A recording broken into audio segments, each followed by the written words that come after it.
Hello guys, welcome back to my channel AB Sir's Accounts and Eco Junction. The topic that we are going to do today is past adjustment. So I'll tell you how to do past adjustment in just one entry. Okay.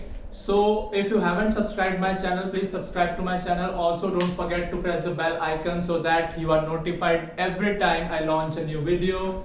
Also share it with your friends. Don't study alone. Okay. Do like and comment your suggestions. What all suggestions you have.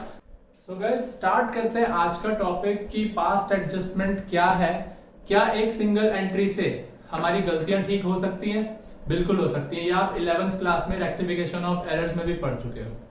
तो पूरे के पूरे accounts जो होते हैं वो पूरे तैयार हो जाते हैं बनके जब हमारा ईयर जो होता है एंड हो जाता है, चाहे वो फाइनेंशियल ईयर हो, चाहे आपका कैलेंडर ईयर हो, जो भी ईयर हो, वो जब अकाउंट्स बनके तैयार, लास्ट में जब साल खत्म होता है तो अकाउंट्स बनके तैयार हो जाते हैं। और जब अकाउंट्स बनके तैयार हो जाते हैं तो जब एक बार अकाउंट्स बन गए तो उनमें काटा पीटी या फिर ब्लेड से खुरचना या फिर उसे व्हाइटनर लगा के ठीक करना बिल्कुल भी अकाउंटिंग स्टैंडर्ड्स के हिसाब से सही नहीं बैठता। ठीक है, पहली चीज तो आपको बता देता हूं कि अकाउंट्स में गलती नहीं होनी चाहिए। अगर गलती हो जाए, इंसान ही बनाते हैं अकाउंट्स और इंसान तो गलतियों के पुतले हैं, ठीक है, वो गलतियां कर ही देते हैं। तो अगर अकाउंट्स में गलती हो जाती है तो हम एक एंट्री या फिर मल्टीपल एंट्रीज बना करके उसे ठीक कर सकते हैं। वो कैसे कर सकते हैं ये हम जानेंगे पास्ट एडजस्टमेंट में। ठीक है, तो सबसे पहले हम जान लेते हैं कि पास्ट एडजस्टमेंट होता क्या है, जो कि मैंने आपको बताया।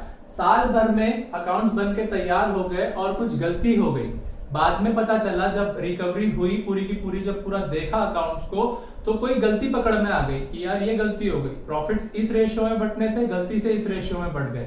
तो अब क्या करें? असमंजस वाली सिचुएशन आ गई। तो अब यही कर सकते हैं कि जो भी चीजें गलत हुई हैं उन्हें सही कर दें।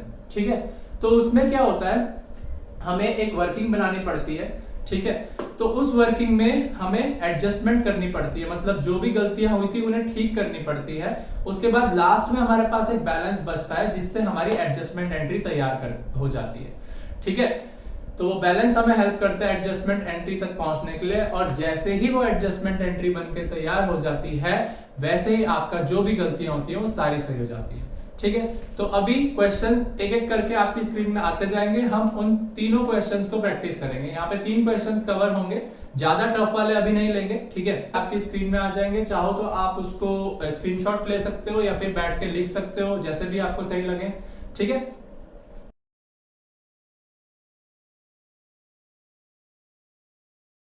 तो चलिए स्टार्ट करते हैं इस टॉपिक को। तो मैं आपको सबसे पहले यही बताऊंगा कि पास्ट एडजस्टमेंट में या फिर इसमें रोल किसका होता है? 2 लोगों का होता है। 2, अगर आप लोग मान लो या फिर उन्हें 2 बॉडीज मान लो। ठीक है, जैसे मान लेते हैं कि 3 पार्टनर्स हैं, ए, बी और सी, 3 पार्टनर्स हैं।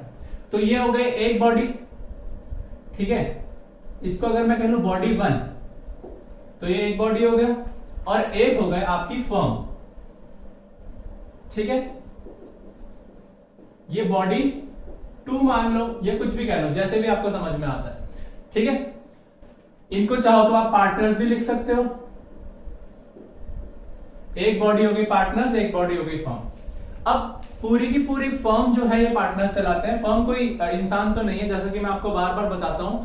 फर्म एक जरिया है जिसमें कि बिजनेस कैरी आउट होता है जिसकी वजह से। ठीक है ना, बट फर्म के भी अकाउंट्स मेंटेन होते हैं और पार्टनर्स के भी अकाउंट्स मेंटेन होते हैं। फर्म के अकाउंट को हम P&L एप्रोप्रिएशन अकाउंट भी बोलते हैं। ठीक है ना, तो देखो अगर इनका कुछ एक्सपेंस होगा, मान लो अगर इनको कुछ एक्सपेंस होता है तो वो फर्म के लिए फायदा होगा। अगर फर्म के अंदर, मैं फर्म के अंदर की बात कर रहा हूं, ये नहीं कि बाहर दुकान में सामान लेने गए तो इन्हें फर्म को फायदा हो जाएगा, नहीं। अगर फर्म के अंदर पार्टनर्स का कुछ एक्सपेंस होता है तो डायरेक्ट फायदा पहुंचेगा फर्म को, फर्म की होगी इनकम। ठीक है, और फर्म के अंदर अगर इनकी इनकम हो रही है तो इनका कहीं ना कहीं एक्सपेंस हो रहा होगा। सीधी सीधी बात समझ लो ना। नॉर्मल हम लोग जब दुकान में जाते हैं तो हम लोग कुछ सामान लेते हैं, और जब हम लोग कुछ सामान लेते हैं तो हमारा एक्सपेंस होता है और दुकान वाले की इनकम होती है। दुकान वाला उस पैसे को कहीं और इन्वेस्ट करेगा तो उसका एक्सपेंस होगा और जिसको वो दे रहा होगा उसकी इनकम हो रही होगी। ठीक है, ये तो बाहर की दुनिया की बात हो गई। लेकिन अगर मैं खाली फर्म की बात करूं तो फर्म के अंदर दो ही लोग क्या कर रहे होते हैं, पूरा का पूरा ट्रांजैक्शन इनके बीच में चल रहा होता है कि पार्टनर्स जो है उनके एक्सपेंसेस फर्म की इनकम होंगी और फर्म पार्टनर्स के जो इनकम्स होंगी वो फर्म के एक्सपेंसेस होंगे। वो सीख लेते हैं अभी कैसे होगा, ठीक है। तो देखो पहला क्वेश्चन है, तो पहला क्वेश्चन आपको कहता है कि X, Y, Z are partners in a firm with capitals of rupees 8,000, 50,000 and 30,000 respectively। अब हम लिख लेते हैं इनके नाम, X, Y और Z जो है इनकी कैपिटल्स हैं 80,000, ठीक है, 50,000 और 30,000। During the year they earned a profit of rupees 50,000। इन्होंने एक प्रॉफिट जो था, नेट प्रॉफिट जो था वो कमाया कितने का, रुपीज 50,000 का, 50,000 का प्रॉफिट कमाया, which was distributed to them in their profit sharing ratio, जो बढ़ चुका था, ठीक है। अब बात खत्म हो गई, इसकी जरूरत नहीं है, बढ़ चुका था, which was distributed to them in their profit sharing ratio, ठीक है। विदाउट टेकिंग इनटू, अब आगे हो सकता है ये बोले कि अगर प्रॉफिट शेयरिंग रेशियो में बटा था तो अब इसे ऐसे बांटना है, ठीक है, लेकिन शायद इस क्वेश्चन में नहीं है, ठीक है ना। Profit sharing ratio without taking into consideration the following matters of deed, और कुछ चीजों को ध्यान में नहीं रखा गया अकाउंट बनाते हुए, तो कुछ गलतियां हो गई। और गलतियां क्या हुई, सैलरी मिलनी थी एक्स और वाई को at the rate 5% on net profits. अब देखो नेट प्रॉफिट का यूज हो गया, नेट प्रॉफिट के ऊपर सैलरी मिलनी थी कितना, 5% मिलनी थी एक्स को और वाई को, इसका 5% एक्स को एंड वाई को 5%, ठीक है। तो ये कर लेंगे। कमीशन मिलना था जी को, commission to G is to be provided as rupees 4,000। G को कमीशन मिलना था रुपीज 4,000। तो अब बना लेते हैं अकाउंट। ये कह रहा है you are required to prepare a single journal entry to rectify the above mistake. अब वो कह रहा है कि एक जो मिस्टेक होगी, जो दो मिस्टेक्स हो गई यहाँ पे, इन मिस्टेक्स को ठीक करने के लिए आप एक एंट्री पास करो और अपनी वर्किंग जो है वो साफ साफ दिखाओ। वर्किंग आपको दिखानी पड़ेगी। तो सबसे पहले वर्किंग के लिए क्या होता है, एक छोटा सा परफॉर्मा है, छोटा सा तो नहीं, काफी बड़ा सा होता है ये, ठीक है। एक्स वाई जी और फॉर्म में लिख लेते हैं, पर्टिकुलर्स एक्स वाई जी, फॉर्म लिख लो, पीएनएल लिख लो, एक ही बात है। इसको भी बीच में से करेंगे और डिवाइड, क्योंकि डेबिट और क्रेडिट कॉलम सबके अकाउंट में होते हैं, ठीक है। एक को डेबिट, एक को क्रेडिट,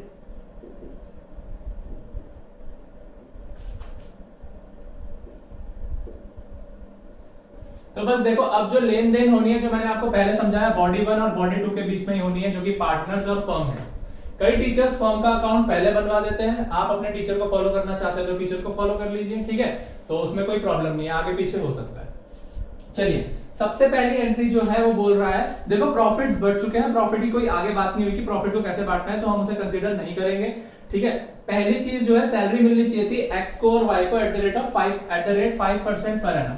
50,000 का 5% निकल के अगर 10% बोले तो 5,000 होता है, तो 5% कितना हो जाएगा, 2,500, 2,500 हो जाएगा, ठीक है। तो यहां पे लिख देते हैं salary to x and y, x and y को सैलरी मिलनी थी। अब देखो सैलरी किस तरीके से जाएगी इनके अकाउंट्स में, ये याद रखना। अब याद करो 11th का नॉमिनल रूल, जो आपने 11th क्लास में नॉमिनल रूल पढ़ा था, debit all expenses and losses, credit all incomes and gains, तो उसी रूल को हम याद करेंगे। नॉमिनल रूल ने हमें यह बताया था कि डेबिट कर दो सारे एक्सपेंसेस को और क्रेडिट कर दो ऑल इनकम्स को। तो अगर इन्हें सैलरी मिलेगी, पार्टनर्स के लिए तो खुशखबरी की बात है, उन्हें सैलरी मिलेगी, तो जब सैलरी मिलेगी तो किस रूप में मिलेगी, इनकम के रूप में मिलेगी, इनकम की तरह मिलेगी। तो इनकम जब होगी तो किस तरफ जाएगी, क्रेडिट साइड जाएगी, ठीक है ना। क्रेडिट साइड कर दो इसे, कितनी मिल रही है, 2,500 रुपए, वाई को भी 2500 रुपए, जी को कोई सैलरी नहीं मिलनी थी। और मैंने अभी भी बताया था पार्टनर्स की इनकम मतलब फर्म के एक्सपेंसेस, इनकम आई क्रेडिट साइड, आपने देखा इनकम क्रेडिट साइड क्रेडिट हो गई, लेकिन जो फर्म के एक्सपेंसेस हैं, अब फर्म ने ही तो दी होगी ना ये इनकम कोई तीसरा बंदा तो इन्हें देने नहीं आया, फर्म का ही कॉलम है, फर्म ने ही दी होगी। पहले ही बता चुका हूं कि इन दोनों के बीच में ट्रांजैक्शन हो रहे हैं, ट्रांजैक्शन कह लो या फिर इन दोनों के बीच में जो भी हो रहा है, ठीक है ना। तो देखो अब क्या होगा, एक्सपेंस जो है उनको हम क्या कर देंगे, डेबिट कर देंगे। तो फर्म ने एक्सपेंस कर दिया है 5000 रुपए का, तो फर्म के अकाउंट में ये डेबिट हो जाएगा, ठीक है ना, 5000 रुपए का। सिंपल भाषा में अगर आप याद रखना चाहते हो तो जो चीजें पार्टनर्स के अकाउंट में क्रेडिट होंगी वो फर्म के अकाउंट में डेबिट होंगी, जो चीजें पार्टनर्स के अकाउंट में डेबिट होंगी वो फर्म के डायरेक्ट फायदा पहुंचाएंगी, ठीक है। तो अगला देख लेते हैं क्या कह रहा है, commission to z is to be provided as ₹4000, this commission कितना रुपए का,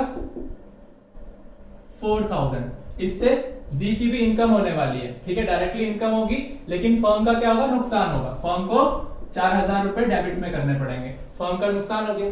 बस यही चीज इसमें पूछी थी, इसको खत्म कर दो, ठीक है ना। अब देख लेते हैं यहाँ पे कितना बन रहा है, 5 और 4, ये पूरा 9000 रुपए बन रहा है। और अगर डेबिट साइड आया है तो फर्म ने क्या कमाया, लॉस कमाया, कितने का, 9000 रुपए का लॉस कमा लिया फर्म ने, यहाँ पे 9000 का लॉस खा गई फर्म। तो जब पार्टनर्स प्रॉफिट ले जाते हैं घर बड़े मजे से, तो लॉस भी तो पार्टनर बढ़ेगा, ये इनकी जिम्मेदारी बनती है, it's the responsibility of the partners that when they enjoy profits they will also have to bear the losses, ठीक है, उनको लॉस भी ले जाना पड़ेगा। तो जो ये 9000 रुपए का लॉस हुआ है ये इनके अकाउंट से कटेगा, हमें इनके प्रोपोर्शन नहीं प्रोवाइड करे गए हैं। और तुम्हें पता है कि जब भी प्रोपोर्शन नहीं प्रोवाइड होते, मैंने फर्स्ट वीडियो में बताया था पीएनएल एप्रोप्रिएशन अकाउंट के फंडामेंटल्स में, कि जब भी प्रॉफिट रेशियो नहीं दिया हुआ होगा तो उसको इक्वली बांट देंगे, तो तीनों के अकाउंट में इक्वली ये पैसा चले जाएगा डेबिट साइड, ठीक है, लॉस हुआ है डेबिट साइड चले जाएगा, तीनों को ये बेयर करना पड़ेगा। तो अब हम कर देते हैं लॉस एडजस्टमेंट, क्योंकि ये क्या हुआ है, ये लॉस हुआ है फर्म को, ठीक है ना। तो लॉस एडजस्टमेंट है, अगर प्रॉफिट हुआ होता इस तरफ होता तो प्रॉफिट एडजस्टमेंट लिखता मैं यहाँ पे, ठीक है ना। तो अब यहाँ पे कर दो कितने कितने, 5 और 4 9, तो 3-3000 रुपए बढ़ जाएंगे तीनों में, 3000 इसके अकाउंट में डेबिट, 3000 इसके अकाउंट में डेबिट। और अभी अभी बताया था जो पार्टनर्स का क्रेडिट वो फर्म का डेबिट, जो पार्टनर्स का डेबिट वो फर्म का क्रेडिट, ठीक है ना। तो यहां आ जाएगा ये अमाउंट 9000 रुपए। और याद रखना गाइस कि हमेशा लास्ट में ना फर्म क्या होगी, इक्वल हो जाएगी, फर्म के पास कुछ नहीं बचेगा, 9000 नील हो जाएगी फर्म, जीरो जिसे बोलते हो, नील भी कह सकते हो, ठीक है, नील हो जाएगी फर्म। अब देखते हैं दोनों के बीच में डिफरेंस कितना कितना बच रहा, ठीक है। तो अब बैलेंस देख लेंगे, 3000 और 2500 का बैलेंस किस तरफ आएगा, इस तरफ आएगा, क्योंकि इस तरफ बड़ा नंबर है और डेबिट साइड, ठीक है, बच रहा है, तो 500 रुपए यहाँ पे बच रहा, ठीक है। इस तरफ भी डेबिट साइड है, ठीक है, वाई के में, तो यहाँ पे भी 500 रुपए बच रहा है। और इस तरफ जो है 3000 और 4000 बढ़ा है, तो इस तरफ 1000 रुपए बच रहा है।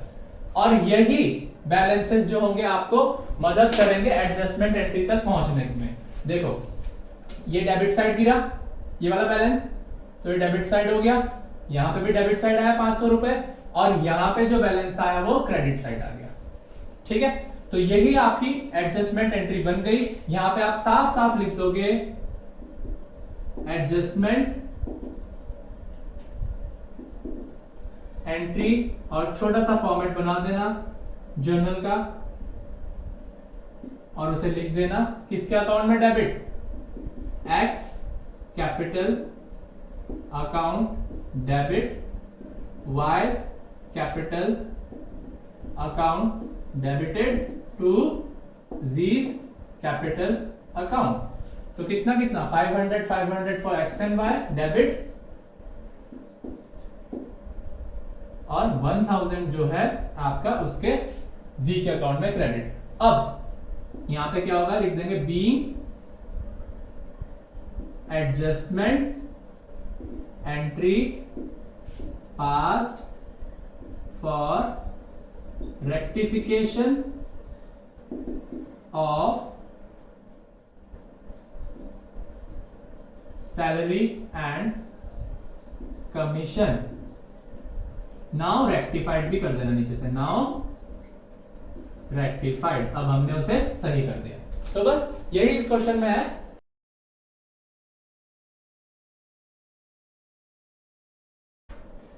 सो गाइस नेक्स्ट क्वेश्चन जो कह रहा है वो कहता है राम, मोहन और सोहन जो है पार्टनर्स थे,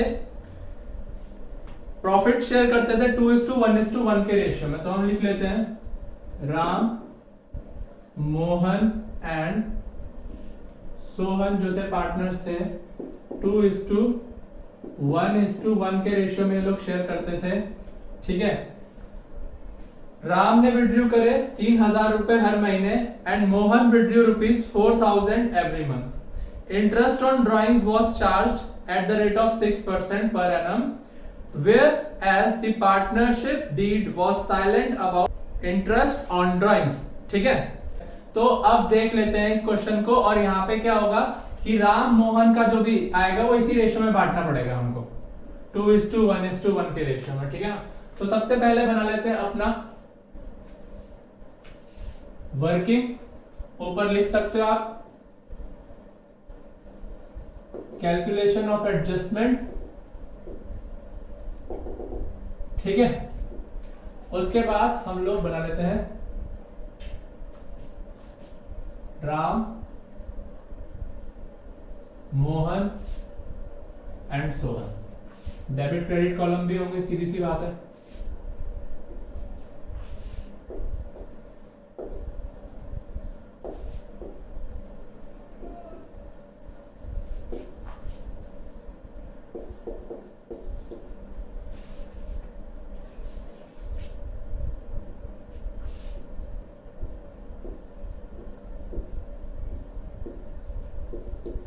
ठीक है, तो सबसे पहले कुछ नहीं बोला है, ये बोला है कि इन्होंने क्वेश्चन में ये साफ साफ मेंशन करा गया है राम, मोहन और सोहन ने जो थी ड्राइंग्स कर ली और उस पे इंटरेस्ट भी लगा दिया, जबकि डीड साइलेंट थी। और आप पहले ही दिन ये जान चुके थे जिस दिन आपने फंडामेंटल्स पढ़े थे कि जब भी डीड साइलेंट हो ड्राइंग्स के बारे में तो कोई भी इंटरेस्ट उसके ऊपर नहीं लगेगा, ड्राइंग्स के ऊपर।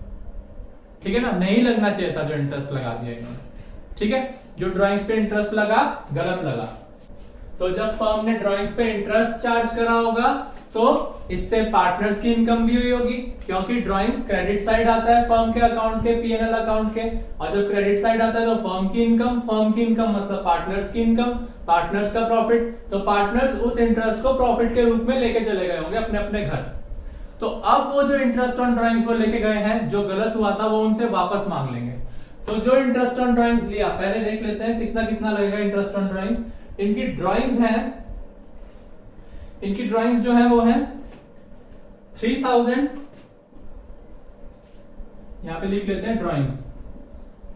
ठीक है, इसकी राम की 3,000, मोहन की 4,000। ठीक है, सोहन ने कुछ ड्राइंग। यहाँ पे ड्राइंग्स बता दी गई है कि 3,000 और 4,000 ड्राइंग्स हुई है हर महीने।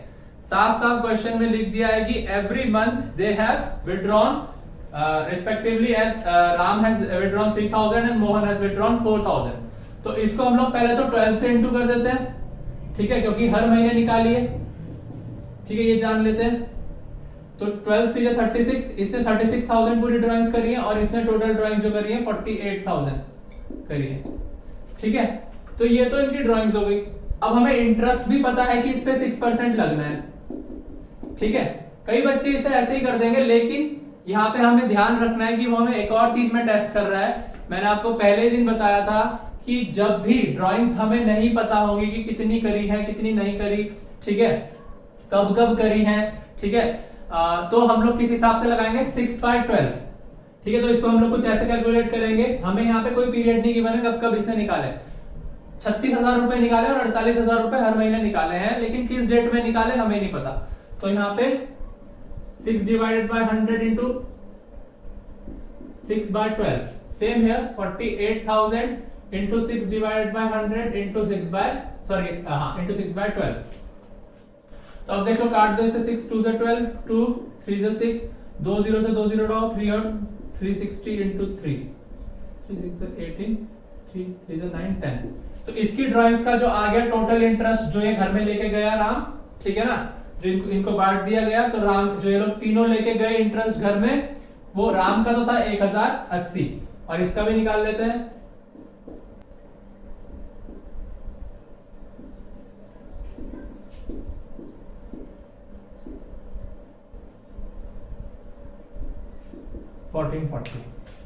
तो अब क्या करेंगे, जो पैसा है इनसे वापस ले लेंगे, जो इन्होंने चार्ज, जो इनसे पहले चार्ज करा गया था, ठीक है ना, जो इनसे चार्ज करा गया था, फिर वो तीनों में बांटेंगे, ठीक है। तो सबसे पहले लिख देते हैं interest on drawings at the rate 6% per annum, ठीक है। इसके ऊपर लिख भी देना रॉन्गली चार्ज, गलती से चार्ज कर लिया। कितना कितना चार्ज किया, 1080 और 1440। तो राम अब क्या करेगा, राम के अकाउंट में जो है डेबिट हो जाएगा। क्यों? क्योंकि राम को वापस देना पड़ेगा। तो राम को जब वापस देना पड़ेगा तो राम के लिए एक्सपेंस हो जाएगी वो चीज, ठीक है ना। जब एक्सपेंस हो जाएगी तो राम के डेबिट अकाउंट में डेबिट साइड आएगी। तो कितना रुपए हो रहा है, 1080, ठीक है।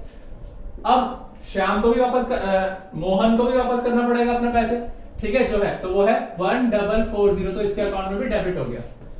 सोहन बच गया, सोहन ने कोई ड्राइंग्स ही नहीं करी थी।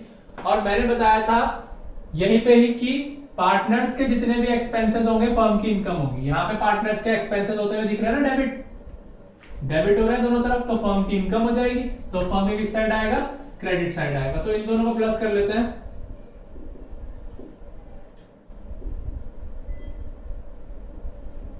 टू फाइव टू जीरो जो है फर्म के क्रेडिट साइड आ गया। बस यही इसमें कहा था क्वेश्चन में, और कुछ नहीं कहा है, ठीक है।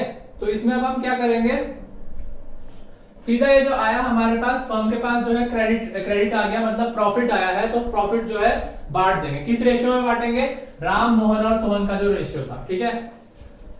कैलकुलेटर सीबीएसई वाले ना यूज करें, स्टेट बोर्ड्स वाले भी ना यूज करें। इनटू 1260 जो है राम के अकाउंट में चला जाएगा। तो यहां पे देखो प्रॉफिट हुआ है, तो यहां पे मैं लिखूंगा प्रॉफिट एडजस्टमेंट।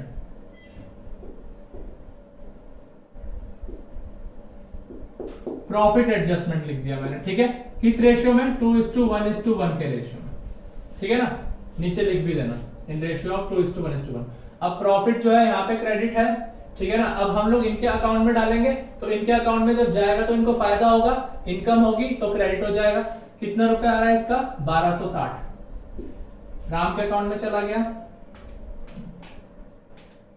630 मोहन के अकाउंट में चला गया, और 630 जो होगा सोहन के अकाउंट में क्रेडिट हो गया। और फर्म के अकाउंट में फिर से ये 2520 जो है डेबिट हो गया। मैंने बता दिया था, पार्टनर्स का डेबिट फर्म का क्रेडिट, पार्टनर्स का क्रेडिट फर्म का डेबिट। बस यहां पे खत्म हुआ। इसका बैलेंस लिख लो, कितना आ रहा देख लो। इन दोनों के बीच में डिफरेंस 1260 माइनस 1080 कितना हो रहा, 180। इस साइड आया क्योंकि हैवी साइड ये है, ठीक है। यहाँ पे बच रहा है बैलेंस 1440 माइनस 630 810, ठीक है। इस तरफ आ गया, इस तरफ देख लेते हैं, पूरा का पूरा 630 यही है, ठीक है। तो देख लो, अब लास्ट में हमारे पास क्या बचा है, लास्ट में हमारे पास देखो राम का क्रेडिट अमाउंट आ गया, मोहन का हो गया डेबिट अमाउंट, और सोहन का फिर से क्रेडिट अमाउंट आ गया। तो जो एडजस्टमेंट एंट्री बनेगी आप क्लियरली बना लोगे। अब यहां पे लिख देना एडजस्टमेंट एंट्री, फॉर्मेट दे देना छोटा सा, फिर लिख सकते हैं हम लोग जो डेबिट हुआ है उसे डेबिट कर दो। Mohan's capital account debited to Ram's capital account and to Shyam's capital account. कितना कितना, मोहन के कैपिटल अकाउंट में 810, ठीक है, डेबिट हो गया, और राम की क्रेडिट हो गया 180, और सोहन के क्रेडिट हो गया 630। यहां पे लिख देंगे narration being adjustment entry made for rectification of interest on drawings wrongly charged, और लास्ट में लिख देना नाउ रेक्टिफाइड, अब सही कर दिए। ठीक है, और ये क्वेश्चन आपका सीबीएसई में भी आया था शायद 2019 में। ओके, सो आया था, देख लेना 2019 में शायद आया था। ठीक है ना, तभी का क्वेश्चन है, तो कंप्लीट हो गया क्वेश्चन।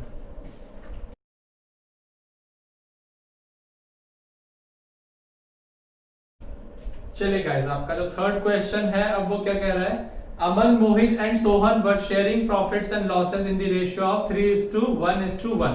पहले लिख लेते हैं समरी थोड़ी सी। अमन, मोहित एंड सोहन क्या रेशियो थे, 3:1:1 के रेशियो में बांट रहे थे। ठीक है, after dividing the profit of the year ₹1 lakh, जो नेट प्रॉफिट था वो इस रेशियो में बढ़ गया 1 लाख रुपए का।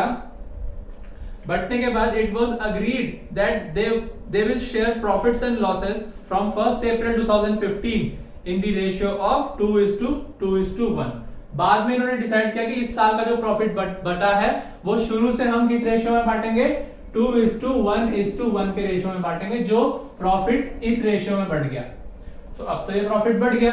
ठीक है, देखते हैं आगे क्या कह रहा है। At the same time, it was found that interest at the rate 5% per annum on capitals was left out. अभी इंटरेस्ट ऑन कैपिटल्स भी देना था, 5% देना था, लेकिन कैपिटल्स भी तो पता होनी चाहिए। अभी लिखा है their capitals were 80,000, 60,000 and 40,000। इन्हीं कैपिटल्स थी 80,000, 60,000 और 40,000।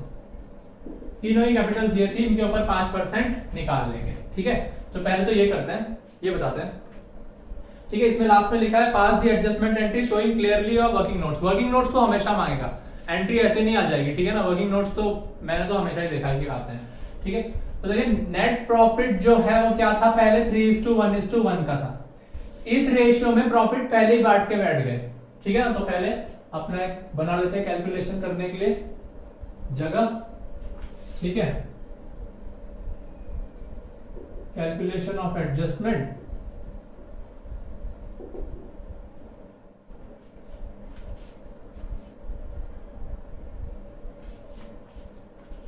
Particulars, Aman, Mohit and Sohan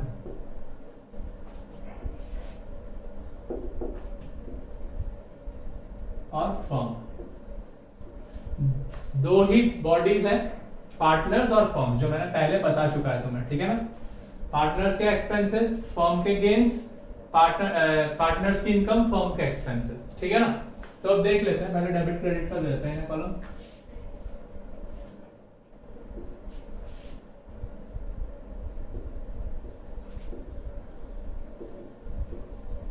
ठीक है ना, तो देखो सबसे पहले मैंने क्वेश्चन की समरी बना के रख ली। अब मुझे क्वेश्चन देखने की ज्यादा जरूरत नहीं है।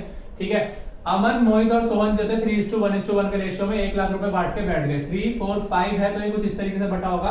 अमन को मिला होगा 60,000, ठीक है, इसको मिला होगा 20,000, मोहित को, और सोहन को मिला होगा 20,000।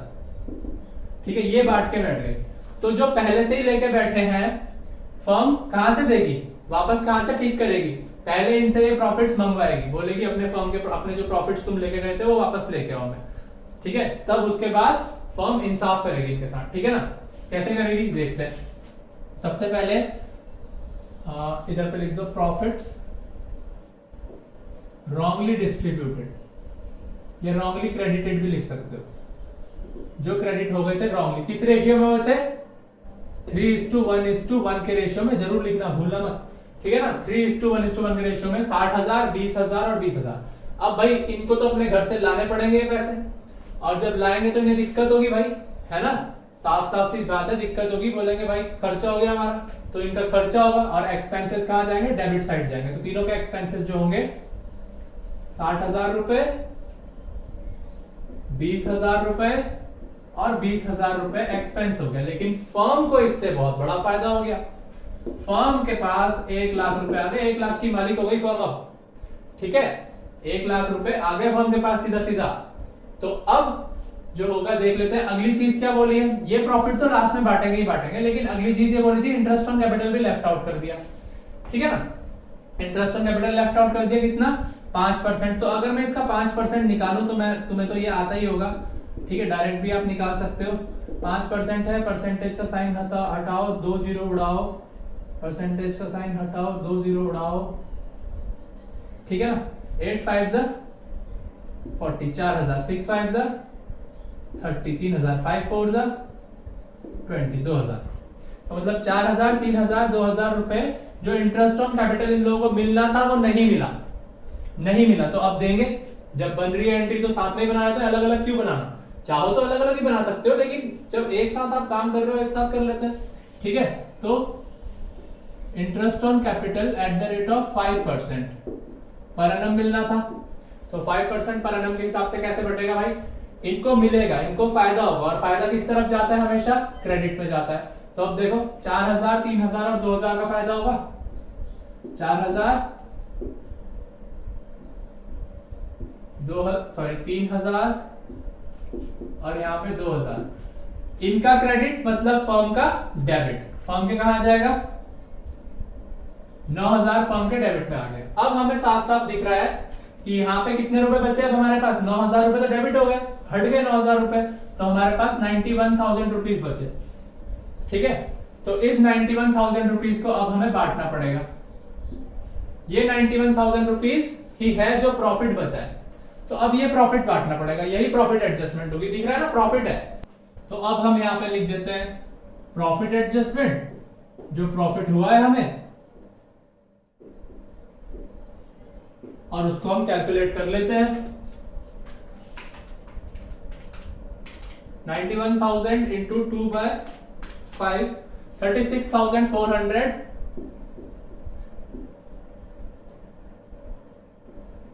पार्टनर्स के अकाउंट में जाएगा, दूसरे पार्टनर के अकाउंट में भी 36,400 ही जाएगा क्योंकि उसका भी शेयर सेम है, और यहाँ पे तीसरे पार्टनर के अकाउंट में जो जाएगा वो जाएगा इसका आधा, मतलब 18,200, और फर्म का पार्टनर्स का क्रेडिट मतलब फर्म का डेबिट, ठीक है, फर्म का डेबिट हो जाएगा, मतलब टोटल 91,000 जो होंगे वो फर्म के डेबिट हो जाएंगे, ठीक है ना। 91,000 फर्म में डेबिट हो गए, और यहाँ पे 91,000 ही बच रहे थे, ठीक है ना, 91,000 लास्ट में बचे थे यहाँ पे। तो बस अब देख लेते हैं, लास्ट में देखेंगे बैलेंस इसका, तो इनका बैलेंस क्या आएगा, 60,000 माइनस 4,000 माइनस 36,400 हो जाएगा आपका 19,600 इस तरफ, ठीक है। मोहित का 36,400 plus 39,400 minus 20,000 is equal to 19,400 इस तरफ क्रेडिट साइड, ठीक है। और यहाँ पे 18, 19, 20, 20,200 माइनस 20,000, यहाँ पे 200 आ जाएगा, ठीक है ना। तो यहाँ पे देखेंगे फिर से फर्म जो होगी, अगर हम देखें तो यहाँ पे कितना बचा, ये तो यहाँ पे हो गई थी प्रॉफिट, ये तो बंद हो गया था, ठीक है। अब यहाँ पे कितना बचा, यहाँ पे बचा 91,000 और इस तरफ भी 91,000, मतलब फर्म के पास कुछ नहीं बचा, फर्म हो गई 0, ठीक है। यहाँ पे 200 रुपए। अब आप एडजस्टमेंट एंट्री कर सकते हो,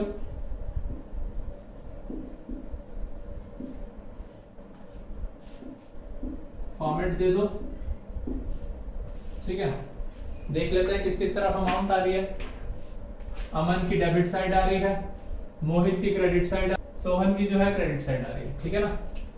तो अब देख लो, यहाँ पे आ जाएगा Aman's capital account debit to Mohit's capital account to Sohan's capital account, कितना कितना 19,600, इसके में 19,400 क्रेडिट और सोहन के में 200 रुपीज डेबिट। और यहाँ पे बी एडजस्टमेंट, शॉर्ट में भी लिख सकते हो adjustment entry passed for rectification of errors, now rectified. ठीक है, ये क्वेश्चन भी आपका कंप्लीट हो जाता है। तो गाइज आई होप आपको वीडियो अच्छी लगी होगी। अगर अच्छी लगी तो प्लीज लाइक करना और कमेंट करके जरूर बताना कि कैसा लगा। ठीक है, और साथ में आप सब्सक्राइब का बटन दबा दो और अपने फ्रेंड्स के साथ भी शेयर करो वीडियो को यार प्लीज। Thank you.